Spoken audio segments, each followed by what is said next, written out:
Okay, everyone, thank you for coming for this morning. So this is our first session. So today I will be the first moderator for this session. So we are going to listen to the case study papers by Dr. Jain and also Dr. Wong from Sabah, who did the case study about the infrastructure gap and geographical challenges case study in Kampung Pangi, Tenom, Sabah. So I've read this paper and it's so interesting. It's an interesting story at Kampung Pangi, Tenom, which has a gap about the infrastructure. So I hope everyone still have the excitement to listen to this case study. So we can learn, and any question should be asked to the Dr. Jain if any question. So let's, without further ado, please Dr. Jain present for 10 minutes. Yeah, so thank you so much and good morning. Thank you so much for the Miss Moderator for today. Good morning to Dato, Dr. Lin, as well as others, brothers and sisters. So thank you for the what we call the research workshop 2, where we can discuss the case study that have been done since last year, Dr. Su. Yeah, so the title basically is quite broad: infrastructure gaps and geographical challenges. So this case study will zoom into Kampung Pangi Tenom. Kampung Pangi Tenom, so you can see a few pictures. I will give the story later on, because I thought my presentations is 20 minutes. Yeah, so it's okay. Because the slide is only 10 slides. So basically this is the picture. You can see the picture here. So this is the sorry. Oh, okay. The bridge is down. I don't want to show the picture, but it's okay. So this Kampung Pangi, you can see here, in the circle here. So this is the the Pangi area. And this is the Pangi area. So you can see that it's quite remote from, this is the Tenom town. Tenom town, where all the villages are here. This is the Tenom town. So so there are no villages along the way to Kampung Pangi or area Pangi. Okay, so there are a few challenges, a few issues for sure in terms of infrastructure and so on. In regard to this, what we call issues because of the geographical conditions, situation, and so on and so forth.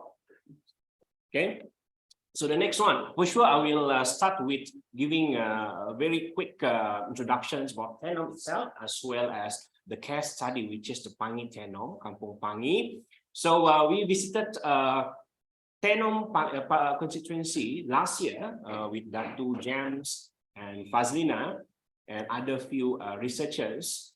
3 days visit, and we visited quite a lot of kampongs and areas. So Tenom basically is cover 2,457 square kilometers, and the estimated population is growing, for sure, is around 40K, 230, and there are 2 dunes basically, Malalap and Kemabong. And so currently they divided into 2 mukim and 201 villages. So we only managed to visit 5 villages only out of 201. But quite interesting because the former YB, so they asked us to visit in the quite remote areas, villages like. So the what we call the majority of ethnics will be the Murut. So 60% Murut, followed by Chinese 20%, some Malay 10%, Dusun Kadazan 8%, and others are 2%. Okay, so that will be the background of Tenom. So you can see that will be the fewer pictures. The ethnics, and also you see the picture here. They have the copy here, the significant what we call coffee. Okay, so Pangi Tenom. So why I choose Pangi Tenom? So the first one, maybe the introduction here. There are currently 5,000 residents So there are 9 villages in that Pangi area. So we visited the Kampung Pangi. Yeah, Kampung Pangi. There are 9 villages in this area. So Kampung Pangi, basically around 500 to 600 villages. Yeah? And Kampung Pangi is 20 kilometers from Tenom town. Okay, and the main religion is Christian. Majority is Christian, basically. Is majority is we call SIB, Sidang Injil Borneo or Borneo Geographical Missions, BM. And most of the population in Kampung Pangi depends on agriculture, conventional agriculture, particularly small-scale farming, rubber tapping, and also planting vegetables. And also a few tourism activities, tourism activities, rafting, water rafting, and so on. And also Pangi is surrounded by hilly islands. If you can see from this picture just now, okay, all this is hilly areas and also forest reserve. Yeah? So that's why there are no we call as villages surrounding these areas. So they cannot be accessed because of that particular reason. Okay, and for sure, it's very brief on the methodology, how we conduct the research. I think most of the researchers know the process, and for sure this will be a long list of process. I just highlighting, we start with identify the local focal point with the help from the YB office, and we conducting profiling on the constituency. When we do data collections, we do FGDs, and for sure using also secondary data. So in this part, I get help from Dr. Wong, also doing the analysis and report and so on and so forth. Okay, so from all this process, and we're focusing, highlighting on Kampung Pangi. So although they have a lot of issues, so I try to summarize into 3 themes. Okay, the first one will be the economic issues. In regard to the infrastructure issues, barriers, geographical challenges just now, and also social issues, focusing on public facilities, also safety and security issues. So the sub-themes under the economic issues, the first one will be the issue of unemployment. Also access to employment, especially of youth, traveling costs because of the challenges just now, the infrastructure challenges, small market circles in rural areas, especially among the farmers, how they sell, how they market their produce. Also, for sure, in terms of poverty rate. So this area, the poverty rate is quite high. And also in terms of social infrastructure, public facility, healthcare services, electricity issues are quite prominent. Okay, and for sure the safety and also the safety security issues. Okay, then we come to the issues. So I try to make it fast. Okay, so economic issues because of the geographical challenges. First, I need to maybe highlight that this area, this kampung, cannot be accessed to any what we call roads and so on. Only we can be accessed using train, only train. Yeah. So this issue lead to this problem in generating employment to younger generation. So there are no other options, only depending on agriculture's activities and also maybe very small fractions of tourism sectors. Lack of infrastructure, so this will be discourage the creation of jobs, especially for the younger generations. So according to the villagers, it's quite it's hard to find the jobs, and they need to travel to Kota Kinabalu and other nearest town, and so on. And also in terms of the farmers, so they are lack access to profitable and value-added markets, and because of their limited road networks, they are affected in terms of marketing their produce. So according to the villagers, it's challenging to sell vegetable like chilies in certain villages. You must travel as early as 5 AM to the nearest market. But the issue is that there are no trains in that early days. Only 2 trains per day. Okay, in Kampung Pangi. And also, the villages is quite active in tourism sector. Nevertheless, because of the challenges just now and the logistic issues, so the number of tourists are so small. Okay, so that will be the first issues. The second issue will be the issue of the bridge. Just now, the security issues. You can see the bridge in the poor conditions. So the safety issue, security, the students and the local have to take a risky hanging bridge to other parts of their villages, and the mid sections of the bridge. Basically, they have two bridge. There are two bridges like an island. So there are mid sections, and there are two bridges. And what happened is that when Banjir, mid-sections bridge will be submerged into the water, it's Banjir and so on. So the villagers are unable to cross the bridge. So what happened is that they're relying on the private boats. So the issue here is that this one, this picture, right? Okay. So this picture, so where the students are using boats. So what was the issue is highlighted by the villagers. One children and elderly men were killed when the boat are capsized on that particular certain situations.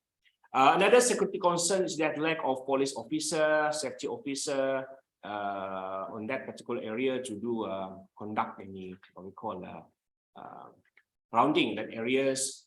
We also did what we call highlight this issue to the PDRM on during our interview with also dialogue with the agencies. So one of the reasons because of that particular reason the logistic issues. Okay, so according to villagers, the delay in repairing is due to the high cost of transporting materials from Tenom town to Kampung Pangi because they're only relying on the what we call train. Okay, so the third issue is that lack of public facility due to the geographical challenges, no clinics. Although it's been announced that the budget that be allocated in 2017 to what we call build clinic in particular areas. However,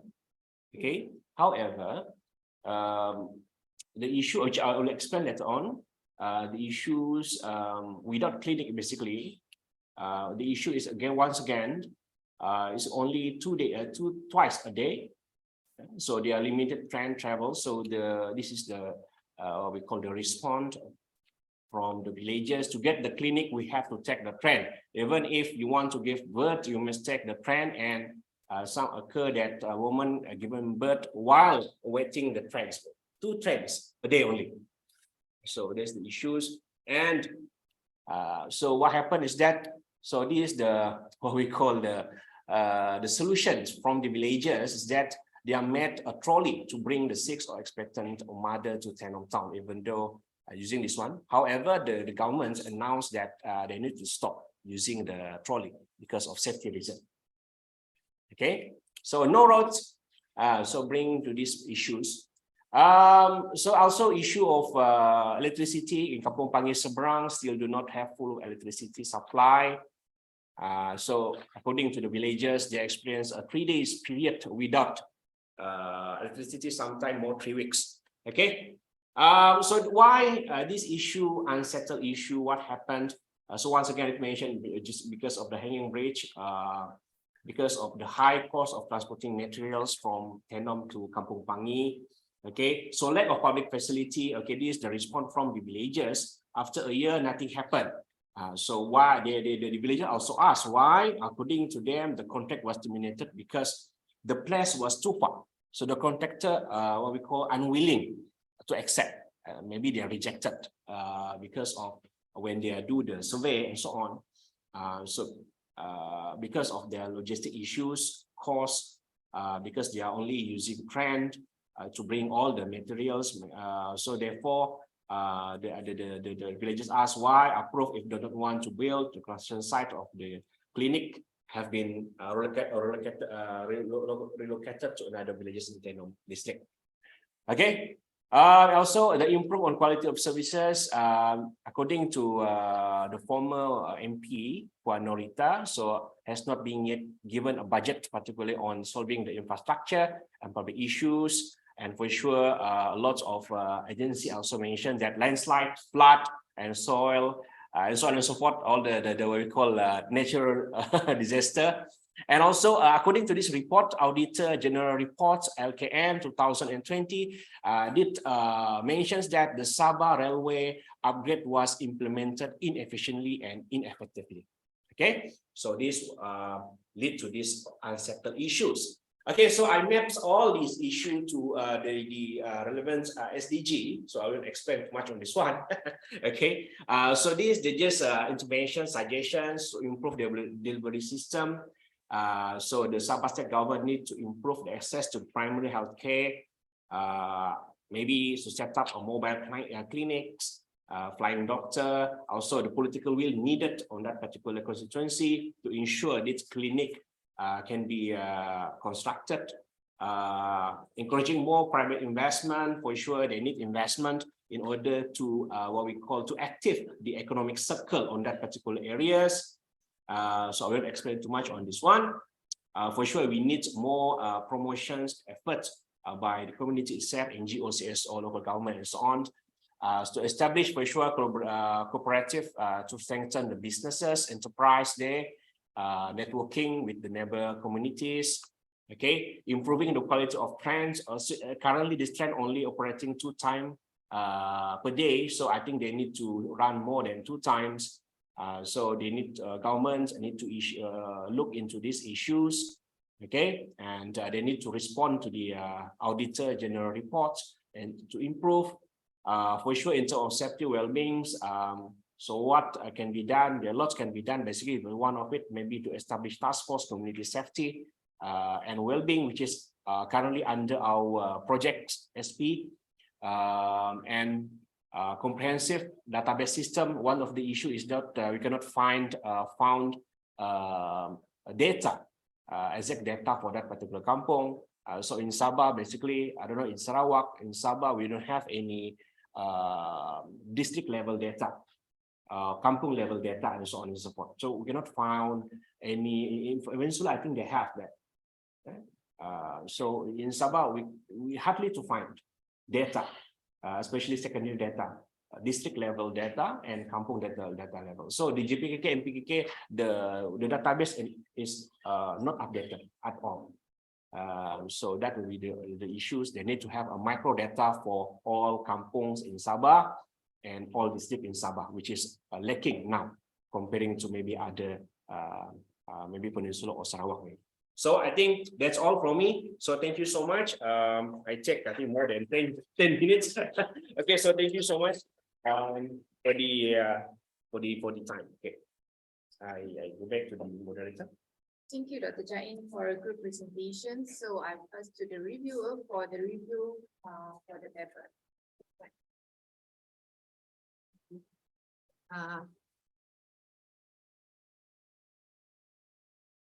Thank you, Dr. Jain. I think this is a very important topic, as infrastructure forms the backbone of development of the country. And as we know, the budget for infrastructure development is enormous. But unfortunately, it is unevenly distributed. Highways are given priority in Peninsular Malaysia, with multi-story highways, especially in the Klang Valley, while East Malaysia remains neglected. The Pan-Borneo Highway is still not completed after 60 years, and internal trunk roads are not constructed, with people having to rely on timber tracks and rivers, which leaves them poor and backward. Even existing roads and bridges are not properly maintained, leading to lower productivity and difficulty in reaching the markets for the rural folks. This is imbalanced regional development across the country, even after many regional development authorities have been set up, including for Sabah and Sarawak. Billions of ringgits have been spent on their establishment and expenses, but what is their achievement? What have they achieved? And this is also due to the imbalance of political power, which has led to Sabah and Sarawak to be neglected since becoming part of Malaysia, despite the MA 63. As the federal government weakens, Sabah's rightful demands will gradually be heard. However, this will also depend on the strength and governance of the state government to look after the rights and welfare of the people and not just engaging in politics for their own interests. Despite Sabah being rich in resources and the second largest state in Malaysia and one of the 6 main contributors to the national GDP, one of the main obstacles for Sabah to attract investors and to create job opportunities for the locals is the lagging infrastructure development for Sabah. And Tenom itself covers a big area of 2,457 square kilometers with an estimated population of about 50,000. So this is a very small population, I mean, smaller than many of the towns in Peninsular Malaysia. So in a previous discussion which I had with the SCPU, the director said that there is negative ROI in implementing infrastructure projects in remote and sparsely populated areas. So is this a chicken and egg situation? When there is infrastructure, people will produce to send to the markets and the economy will grow. But there is no economic justification for the projects to be approved in the first place. And however, it is clear that the inadequacy of basic infrastructure facilities provided to the people living in the rural areas has led to the prolonged unresolved income disparity issue. Furthermore, Sabah's unique geographic setting and topography, which includes rivers and steep hills, have contributed to inadequate infrastructure, such as the very high cost of construction. And even the existing railway and bridges in Tenom are in bad condition. The 2 bridges are breaking up.